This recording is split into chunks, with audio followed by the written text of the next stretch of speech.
Xi Jinping was in a hurry.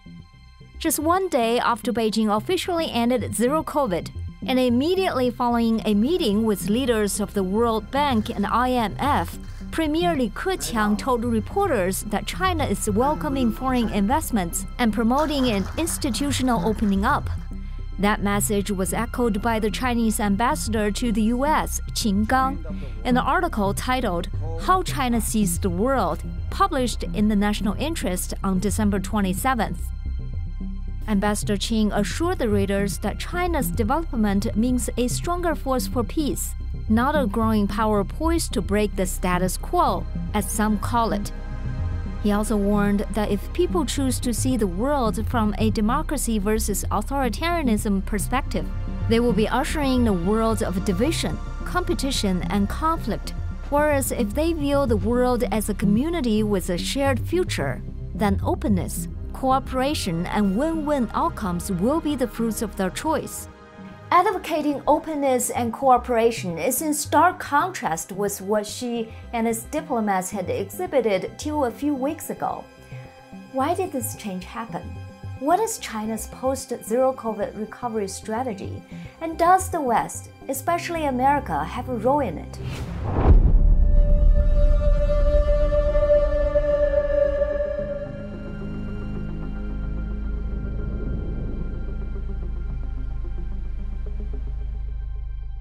The main reason for Xi's change of attitude is because China's economy is in big trouble. This is also one of the reasons why it ended zero COVID. With China's 2022 GDP at just 3.2%, well below the projected 5.5%, elite financial institutes are adjusting their forecasts for the Chinese economy. Goldman Sachs has pushed back their projection that China's GDP will overtake that of the U.S. until 2035. The Japan Center for Economic Research, which previously predicted that China would become a world leader between 2028 and 2033, now says that won't happen for several decades. Further evidence of China's grim economic prospects can be found in the Central Economic Work Conference held on December 15th, a meeting summarizing the current state of China's economy and establishing priorities for economic efforts in 2023. According to the briefing, the biggest challenge for China's economy, beyond balancing epidemic prevention and control with economic development, is the lack of domestic demand. While domestic demand involves both consumption and investment, China's challenges stem from low consumption. From 2018 to 2021, China's consumption percentage in GDP has been stalled at roughly 55%, significantly lower than America's consumption, which has risen to over 80%. Zero COVID created a deep decline in China's consumption, and its end will raise consumption over time, but only after the emerging epidemic subsides. The Chinese government's prediction that Omicron would simply behave as a bigger version of the flu has been proven untrue, as cases surge throughout the country. Until China gains more stability in those soaring cases, consumption will continue to stagnate. But fear of infection is just the immediate concern driving this lack of consumption. The core concern comes from the wealth structure of the Chinese people. One of China's renowned financial think tank platforms, China Finance 40 Forum, recently released a 2022 Jingshan report demonstrating that while the top 10% of the Chinese population's net worth accounts for 68% of total wealth, the bottom 50% account for just 6.3% of total wealth. What this means is that half of the country lacks the wealth necessary for anything more than basic needs, with many lacking even that. As Li Keqiang said at the National People's Congress press conference on May 28th, China has 600 million people whose average monthly income is only about 1,000 yuan, or roughly $145. That problem is made larger by the fact that Li's statistic only reflects those who have a regular income and are registered in the government system. Many of those in rural areas do not have regular incomes and so are not counted in this figure. The pattern of wealth distribution in China is an inverted T-shape. While more than 50% of the population in China have little to no spending power, those citizens with the means to boost consumption are finding that their needs are not being met within the country. In the past, real estate was a key investment avenue for those gifted with expendable income. But with the real estate market in a sharp decline, they have shifted their wealth overseas. In the past couple of years, a big portion of the affluent population has grown increasingly suspicious of the government economic policies, which had severely damaged multiple industries, such as real estate, e-commerce platforms, and after-school training institutes. Until the government demonstrate policy consistency in supporting the private sector and earn their trust back, these people would not invest or consume. Fundamentally, to boost consumption, China needs to focus on increasing the income of the bottom 50%. Xi Jinping is attempting to do exactly that through his common prosperity policy to bolster social equality, a policy that, despite external pressure and criticism, is still promoted prominently in China's 14th five-year plan. To succeed, though, this policy will need the restructuring of the Chinese economy and the support of China's elite class. Neither of these is likely to be accomplished in the short term. So, given those challenges, how might the Chinese Communist Party expand domestic demand today? Many answers were provided at the Central Economic Work Conference, the most substantive being that they will effectively drive social investment through government investment and policy incentives, including government-directed loaning to increase financing support for major projects in line with national development plans. Driving domestic demand through government investment is not a new strategy in China. It's been a key part of how the Chinese government has driven its economy for decades, with the central focus being investment in infrastructure.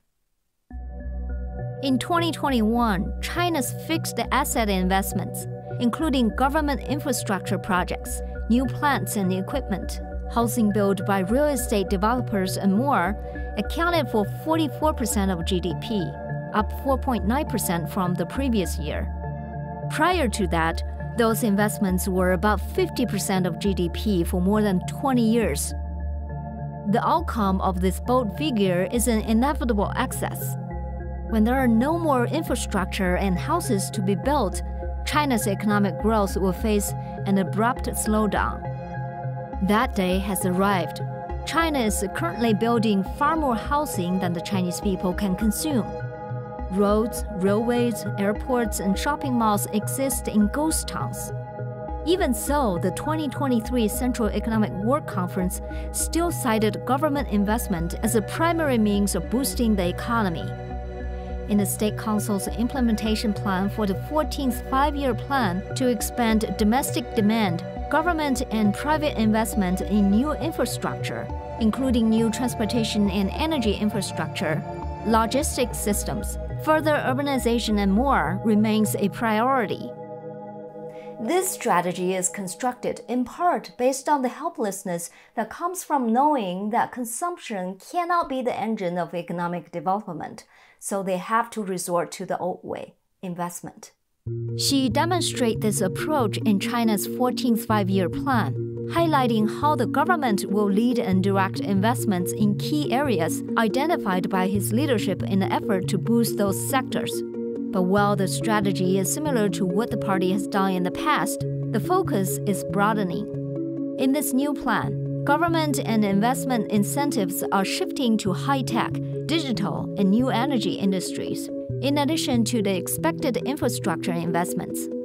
The hope is that these new industries can make up for the decline in real estate and traditional infrastructure, becoming new growth areas for China's economy. According to CNBC, Chinese investment bank CICC estimates China's cumulated investment in the digital economy is expected to grow more than sevenfold over the next 5 years to 77.9 trillion yuan, or $11.1 trillion. That investment exceeds their expected investments in real estate, traditional infrastructure, and the green economy combined. But distant water cannot quench the thirst of the near future, and its results are yet to be seen. To date, real estate remains the backbone of China's economy and remained the largest investment category in 2022. So long as real estate rules the Chinese economy, the government will need substantial support to prevent its collapse. In addition to consumption and investments, the Chinese government has one more way to bolster its economy: export. Since the real benefits of fixed assets investments have been very limited in China, given the overcapacity problem, the lifeblood of the Chinese economy is manufacturing exports, a sector earning real money and generating meaningful profits. While domestic demand is low in China, it is also the foreign market that has been consuming the products made in China. This is the context driving Xi Jinping's willingness to open China up to the outside world following the termination of zero COVID. There is another reason for Xi's renewed olive branch to the West, and it involves the priority industries identified in his 14th five-year plan. His shift to prioritizing high-tech and digital industries will require time and the West technologies to implement. The current tenor of relationships between the West and China are likely to lead to embargoes on necessary technologies and an end to foreign capital offered through investments, both of which would severely hamper China's high-tech development. So how should the West, and the United States in particular, view China's turnaround? The New York Times published an opinion piece by Mr. Ming Xinpei on December 15th, titled Xi Jinping Gets a Chance to Reassert the Mandate of Heaven. The article says that after Xi Jinping terminates zero COVID, he should learn from Deng Xiaoping, make a new contract with the Chinese, refocus on economic development, and include more consultation in the party's decision-making process.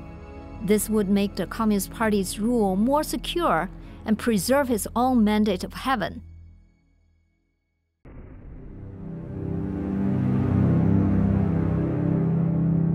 This program is not finished yet.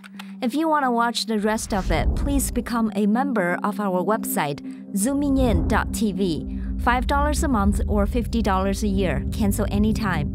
You will have access to my extended interviews and full in-depth reports. For those who are not quite ready to become a member yet, you're welcome to visit our website as well. We have all the shows we publish on YouTube on our website, so in case someday we're no longer on YouTube, you know where to find us. Oh, you can simply donate to us on our website too. Finally, I would like to thank our sponsor, Shenyun Performing Arts. Shenyun is the best traditional Chinese dance and music performance out there. It illustrates China before the Communist Party. You can enjoy Shenyun at your nearest theaters. For Zooming In audience, please get your discounted ticket at shenyun.live/Simone-Gao23.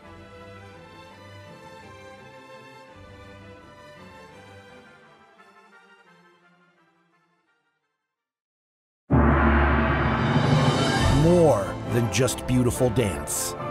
It's a touch of the divine. More than just legends. It's the beautiful culture and wisdom of China before communism. More than just a performance. It's an experience that awakens the soul. See it at least once in your lifetime. Shenyun, an all-new production every year.